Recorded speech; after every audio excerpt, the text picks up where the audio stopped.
বৃত্ত সম্পর্কিত পূর্ণ ধারণা যে বৃত্তটা কি, এই বৃত্ত সম্পর্কিত আমরা জানবো। এখন সংজ্ঞা বা ডেফিনিশন। বৃত্ত হলো, আমরা যদি একটু কালার নিই তাহলে দেখতে পারো, বৃত্ত বৃত্ত হলো একটি জ্যামিতিক আকার। কি?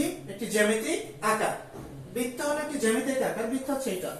বৃত্ত হলো একটি জ্যামিতিক আকার যেখানে একটি নির্দিষ্ট বিন্দু, যেখানে একটা নির্দিষ্ট বিন্দু থাকবে সেটাকে বলে কেন্দ্র। কি বলে? নির্দিষ্ট বিন্দু থাকবে। এই নির্দিষ্ট বিন্দু যাকে কেন্দ্র বলে, কি বলে? যাকে কেন্দ্র বলে, থেকে সমান দূরত্ব অবস্থায় সব বিন্দুর সংকলন। এইখান থেকে এইখানে যে দূরত্বটা হবে সমান দূরত্ব, সমান দূরত্ব। অর্থাৎ এইখান থেকে এইখানে সেই একই দূরত্ব, এইখান থেকে এইখানে সেই একই দূরত্ব, এইখান থেকে এইখানে সেই একই দূরত্ব, এইখান থেকে এইখানে সেই একই দূরত্ব।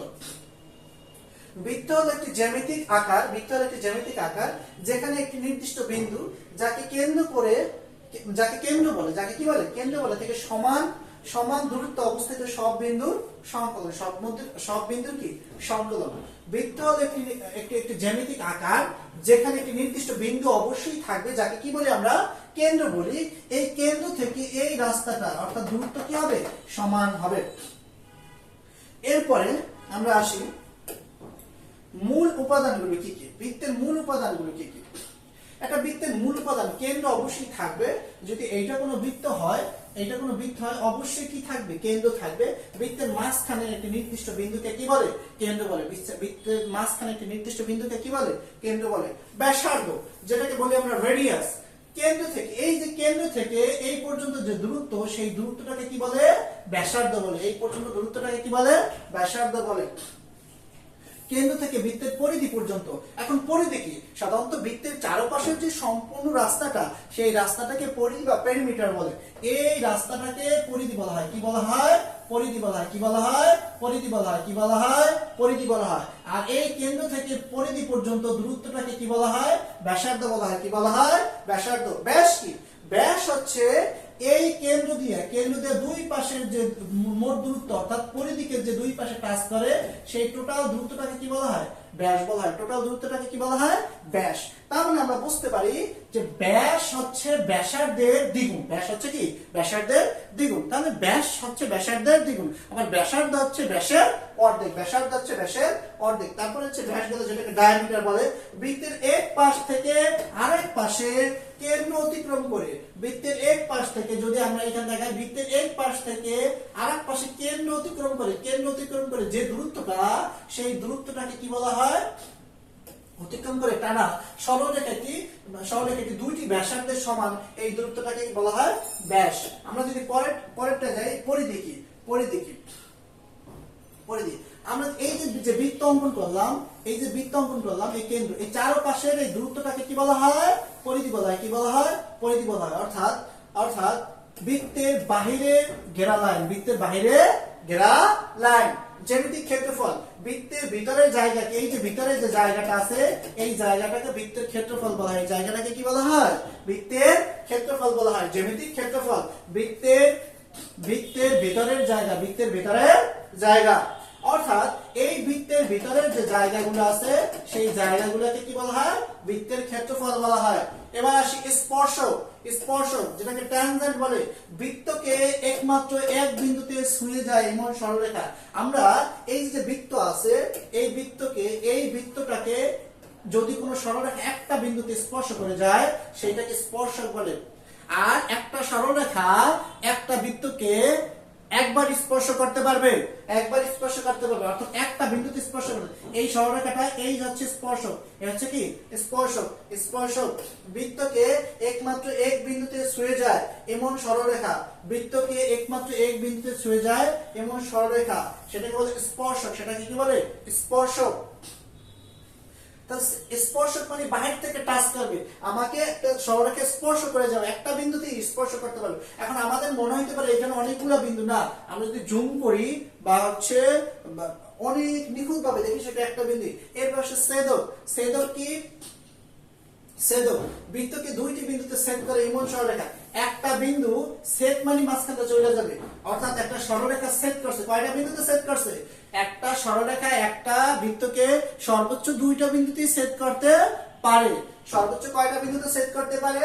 দুইটা বিন্দুতে। এটাকে বলে ছেদক, যে ছেদ করে। সেকেন্ড, বৃত্তকে দুইটি বিন্দুতে ছেদ করে এমন সরলরেখা, এমন সরলরেখা। তারপর হচ্ছে জ্যা, জ্যা হচ্ছে কর। এখন জ্যা কি? এই যে একটা বৃত্ত অঙ্কন করলাম আমরা, এই বৃত্ত, এই চারপাশের দৈর্ঘ্যটাকে কি বলা হয়? পরিসীমা। কি বলা হয়? পরিসীমা। মাঝখানটাকে কি বলা হয়? কেন্দ্র। মাঝখানটাকে কি বলা হয়? কেন্দ্র। আর এইটাকে কি বলা হয়?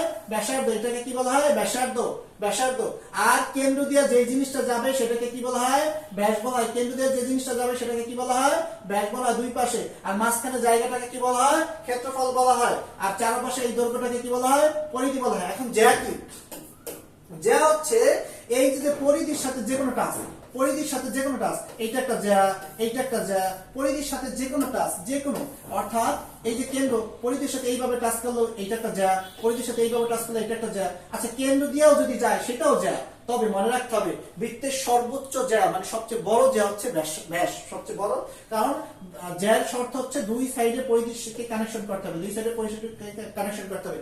বৃত্তের দুটি বিন্দুকে সংযুক্ত করা সরলরেখা, বৃত্তের দুটি বিন্দুকে সংযুক্ত করা সরলরেখা যা কেন্দ্র দিয়ে অতিক্রম করে নাও, কেন্দ্র দিয়ে অতিক্রম নাও করতে পারে। যেটা কেন্দ্র দিয়ে অতিক্রম করলো সেটা যা হয়, কেন্দ্র দিয়ে অতিক্রম নাও, যেমন এটা কেন্দ্র দিয়ে অতিক্রম করে নাই, সেটাও যা। তার মানে দুই পাশের পরিধিকে কানেকশন করাই হচ্ছে জ্যার কাজ।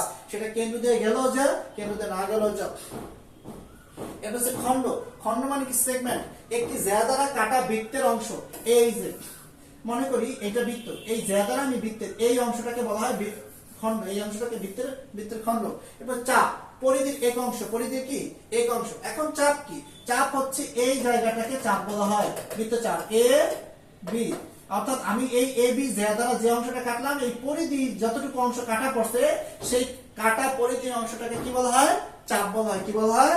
চাপ বলা হয়।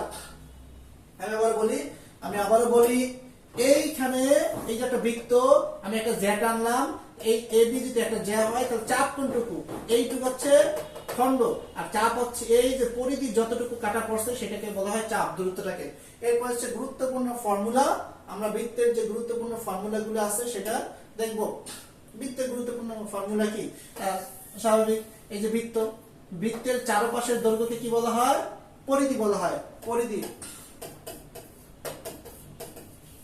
পরিধির সূত্র হচ্ছে 2 পাই আর 2 পাই আর। বৃত্তের পরিধির সূত্র কি? 2 পাই আর। বৃত্তের পরিধির সূত্র কি? 2 পাই আর।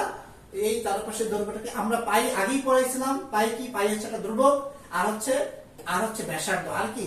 এই যে দূরত্বটাকে, এইটাকে বলে আর বলা হয়। আর কি? আর হচ্ছে ব্যাসার্ধ। আর কি? আর হচ্ছে ব্যাসার্ধ, আর হচ্ছে ব্যাসার্ধ। এরপরে বৃত্তের ক্ষেত্রফলের সূত্র কি? ক্ষেত্রফল, বৃত্তের ক্ষেত্রফলের সূত্র কি? ক্ষেত্রফল হচ্ছে পাই আর স্কয়ার, পাই আর স্কয়ার। অর্থাৎ ব্যাসার্ধের স্কয়ারের সাথে পাই গুণ পাই আর স্কয়ার। এটা হচ্ছে বৃত্তের ক্ষেত্রফল, বৃত্তের ক্ষেত্রফল। এরপর হচ্ছে বৃত্তাংশের ক্ষেত্রফল বের করতে বলতে পারে। অত লাগবে না, আমরা যখন ঘনজ্যামিতি পড়াবো সেইখানে ওই বৃত্তাংশের ক্ষেত্রফলগুলো অ্যাডজাস্ট করবে। এই হচ্ছে আমাদের টোটাল বৃত্ত। ঠিক আছে।